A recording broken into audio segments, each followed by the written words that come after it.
Aujourd'hui, je vais vous parler d'un outil SEO dont la promesse est de vous faire gagner 300% de trafic supplémentaire sur votre site web. Cet outil s'appelle Speedy.ai et il va utiliser l'intelligence artificielle pour faire un audit SEO complet de votre site, vous proposer des sujets de contenu à traiter, générer automatiquement le contenu et les publier sur votre site WordPress ou autre directement. On va décortiquer tout ça ensemble dans cette vidéo. Allez, c'est parti, on bascule sur l'écran.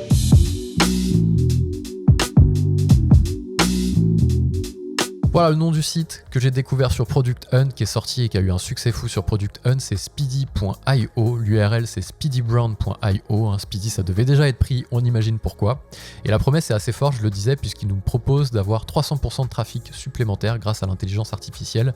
Et je l'ai testé rapidement en live ce matin. Et j'avoue que c'est l'outil qui a retenu mon attention et j'ai décidé de le tester tout de suite pour vous montrer un petit peu à quoi ça ressemble, parce que je trouve ça assez fou. Ce qui se passe lorsque vous allez vous connecter, c'est qu'il va vous demander de mettre votre URL de votre site sur lequel vous voulez gagner des positions SEO. Moi j'ai mis BLC conseils et automatiquement, sans rien faire, il m'a proposé des sujets d'articles de blog à traiter pour gagner en fait des places dans les positions Google. Je rappelle, pour gagner des places dans les positions Google, il faut créer du contenu pour être mieux référencé et que Google vous sorte en meilleure position. Je schématise, il y a d'autres choses à faire, la vitesse du site, etc. Sur la partie SEO, ce qui fonctionne le plus, c'est de proposer du contenu. Donc là, on a une liste d'articles à traiter. On peut rajouter des sujets différents, par exemple un CRM pour les PME, ici, voilà, CRM, Pipedrive.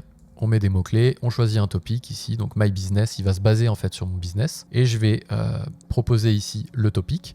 Et lui, il va me proposer en fait des sujets directement en lien avec... Donc là, forcément, il faut s'abonner pour avoir des sujets supplémentaires. J'ai pas encore pris l'abonnement, là j'ai juste 3 jours d'essai pour vous faire tester tout ça. Et donc bref, peu importe les sujets qu'il nous propose, je vais vous montrer un petit peu à quoi ça ressemble. Ici, il m'a proposé un sujet, les avantages des logiciels pour les PME, automatiquement, logiciel de gestion, PME, avantages, ok. Il me propose la difficulté d'atteindre les premières places, donc il y a un score de 34. C'est une difficulté assez élevé, mais ça reste encore vert, donc ça reste encore possible. Et le volume de recherche, 3100. Donc ça, c'est classique, on connaît déjà ça sur les autres outils SEO.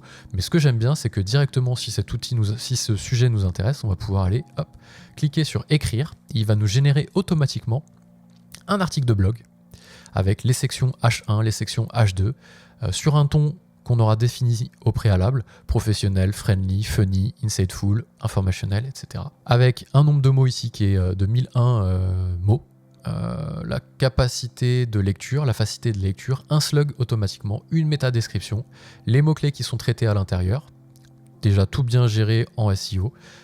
C'est pas fini, on va pouvoir le publier directement sur son site, ici, en fonction du site qu'on utilise. Est-ce qu'on est sur Shopify, WordPress, Webflow, WordPress.org, on fait la différence entre WordPress.org et WordPress.com. Donc là, moi, je suis pas connecté, donc c'est grisé.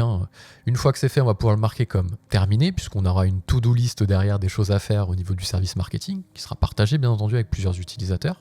On va pouvoir ici se mettre en prévisualisation ou en modification si on a besoin de faire des modifs, ici, PME par exemple. Je mets, hop, je le ferai jamais, mais je peux enregistrer ici les modifications. Je vais pouvoir, c'est pas fini, aller directement sur l'onglet Facebook. Il m'a généré automatiquement le post qui était associé à l'article que je venais de générer. Donc j'ai plus qu'à prendre ça et à le générer sur Facebook. Je peux le publier directement si mon Facebook est connecté. Instagram, même chose. Avec les codes d'Instagram, les codes à chaque fois de chaque réseau social. On le voit, si on positionne sur Twitter, c'est un peu plus court. C'est un format tweet. Je vais pouvoir le publier directement sur Twitter. Il m'a fait un post LinkedIn. Je vais pouvoir changer un petit peu le ton à chaque fois, lui donner des informations supplémentaires. C'est valable sur tous les supports ici. Rajouter des liens pour lui donner un petit peu de matière supplémentaire pour l'aider à écrire un post plus impactant possible et bien sûr le publier. Et en plus de ça, il me génère une newsletter que je vais pouvoir automatiquement, si c'est une grosse sortie, un gros article que j'ai généré, pouvoir automatiquement, cher prénom ici. Bon, par contre, il m'a fait une mise en page assez approximative. Là, on va pouvoir mettre des petits sauts de page, modifier les changements automatiquement. Et ça, c'est valable après sur tout ce qui m'a généré. Ici, on voit, c'est en format brouillon. Si je veux me positionner sur un autre sujet, par exemple la semaine d'après, je fais un article par semaine, je vais pouvoir me positionner sur un sujet un peu plus niche. Là, c'était un sujet un peu plus général, avec un score d'atteignabilité qui est un peu élevé, mais un volume de recherche important, donc c'est pas mal. Mais après, je vais pouvoir me positionner sur quelque chose d'un peu plus niche, avec un score plus facile pour atteindre les premières places, un volume un peu plus réduit, etc. J'ai ici les petites activités, donc les choses que j'ai générées. Je peux faire des filtres sur les channels, des choses que j'ai générées. Si c'est un blog, hop, il va automatiquement me filtrer sur les générations qui contiennent un article de blog. Si j'ai fait que du YouTube ou que du Twitter, je vais pouvoir sélectionner que du Twitter. La plage de date et le statut, uniquement ce qui est publié, uniquement ce qui est en brouillon. Donc j'ai un petit dashboard ici comme ça, qui mériterait d'être un peu plus poussé, mais pareil, ça vient de sortir, donc... Alors Speedy, je sais pas si c'était déjà sorti il y a longtemps, si j'en juste rajouté la couche intelligence artificielle. En tout cas, c'est hyper solide. Ici, je vais avoir d'autres choses. Je vais pouvoir référencer mes compétiteurs. Donc j'ai un petit espace ici au niveau des settings où je vais pouvoir aller mettre un compétiteur. Par exemple, je sais pas moi, Partena, je crois que c'est... Voilà, Partena Consultant. Ici, je le rajoute, boum. Il va me l'ajouter à la liste. Ce qui fait que je vais le retrouver ici après dans la liste de mes compétiteurs, normalement. Non, ça n'a pas marché. A priori, bon, il y a peut-être un truc qu'il faut qu'il... Les mots-clés qui m'intéressent, je peux en rajouter, je peux en enlever, parce que ça, il les a générés tout seul. Ah oui, je le rappelle, hein, quand je me suis connecté au site, pardon, je suis passé un peu vite, mais il m'a généré automatiquement une liste de mots-clés par rapport à mon site. Il a scrappé le site de BLC, il a été voir un petit peu ce qu'il y avait dedans, et il a dit, bah voilà, vos mots-clés, c'est ça. Après, je peux en enlever. Recouvrement, CRM, Pipedrive. Le business ici, ouais, c'est ça ici. Hein. Ouais, ce que j'ai fait, j'ai choisi le pays, la langue, pour qu'il ait un peu plus d'informations, et après, le reste, c'est des choses... pas très intéressante. Donc voilà, ah si ça y est, il m'a généré des choses par rapport à mes compétiteurs, atterrissage budgétaire, logiciel indispensable pour une clôture financière efficace. Donc j'ai en effet un article de blog qu'a écrit notre concurrent ici, Partena. Je vois ici qu'il a atteint un volume de 320 avec une difficulté d'être en premier. Ça, je peux aller venir jouer sur ces plates-bandes et dire bah voilà, hop, je vais écrire sur un sujet similaire quelque chose en lien avec ce qu'a traité mon concurrent. Et donc je vais générer un nouvel article. Et il va me générer un article en lien avec le sujet de mon concurrent pour pouvoir aller essayer de grappiller des parts de marché sur ces sujets-là en SEO. Ici, je peux connecter la Search Console. Donc si je suis connecté à ma Search Console directement, hop, je vais pouvoir connecter ma Search Console. On va le faire en live. On est des fous. On continue. Voilà. On sélectionne un domaine pour qu'il récupère un petit peu d'analytics à l'intérieur. Et on va avoir des choses qui vont se générer directement depuis des vraies datas du site internet Google, ce que Google va recommander. Et on va avoir un peu de trend ici, donc c'est un peu l'équivalent de Google Trend qui va nous sortir des sujets chauds du moment. Mais il faut d'abord sélectionner un topic. Donc on va ajouter un topic ici, Pipedrive, ou tiens, facture électronique. On va remettre la même chose. On va mettre ça dans Trending, hop, et Submit. Et normalement, si je rafraîchis, je devrais me mettre ça dans Trending, voilà, facture électronique ici. La difficulté d'atteindre la première place est élevée, c'est très difficile, c'est normal, c'est un sujet très très chaud. Par contre, il y a un beau volume de recherche, donc je peux très bien générer un article aussi par rapport à ça, très professionnel cette fois-ci, et je génère. Et là, il va me générer. Ça prend plus ou moins de temps.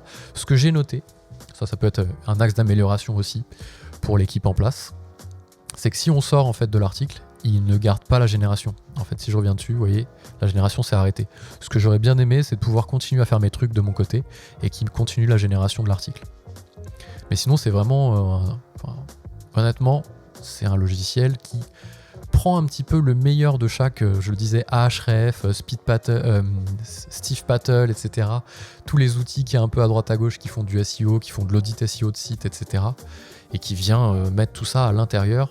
Orienté contenu, il n'y a pas trop d'audit SEO, en tout cas je ne crois pas. Analytics, check how your website is performing. Si, on a un petit peu de choses ici.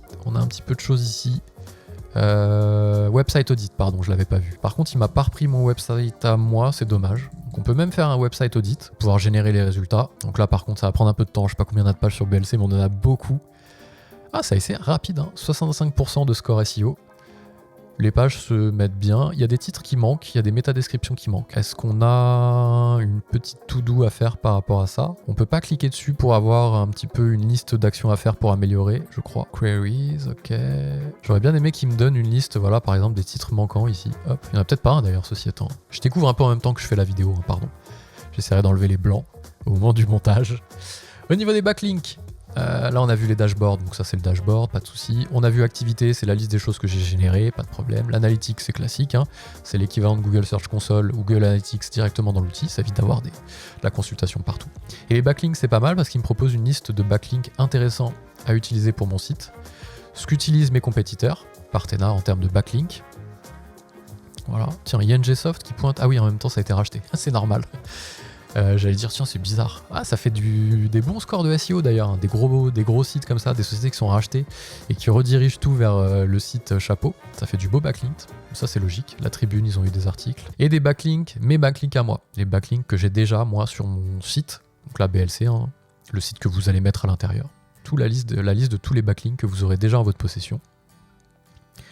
Il n'y a pas encore d'outils hyper poussés pour si vous voulez supprimer un backlink qui vous causerait du tort, si vous voulez demander d'être déréférencé, etc.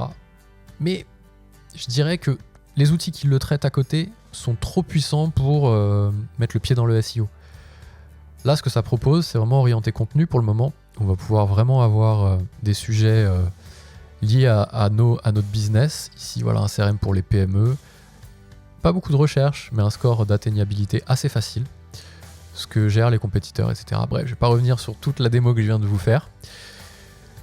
Moi, je trouve que c'est un outil vraiment qui vaut le coup d'être testé. On sent que ça a été lancé récemment, parce qu'il y a plein de choses qui sont traitées un peu de façon pas bâclée, mais un peu au survol. Et c'est normal, parce que pour savoir quelle fonctionnalité traiter en particulier, il faut déjà sortir un outil pour que les développeurs de la plateforme sachent vers quoi se tourner. Je vous invite vraiment à le tester, je ne suis pas du tout affilié, ni rien, il vient de sortir, donc je pense qu'il n'y a même pas d'affiliation là-dessus. Pour vous faire votre propre avis, mais moi je trouve ça très cool. J'espère que cette petite vidéo vous a plu, si c'est le cas, mettez un like, si vous avez des questions, ça se passe en commentaire, et puis si ces sujets vous plaisent, tech, productivité pour les entreprises, abonnez-vous, moi je vous dis à très vite.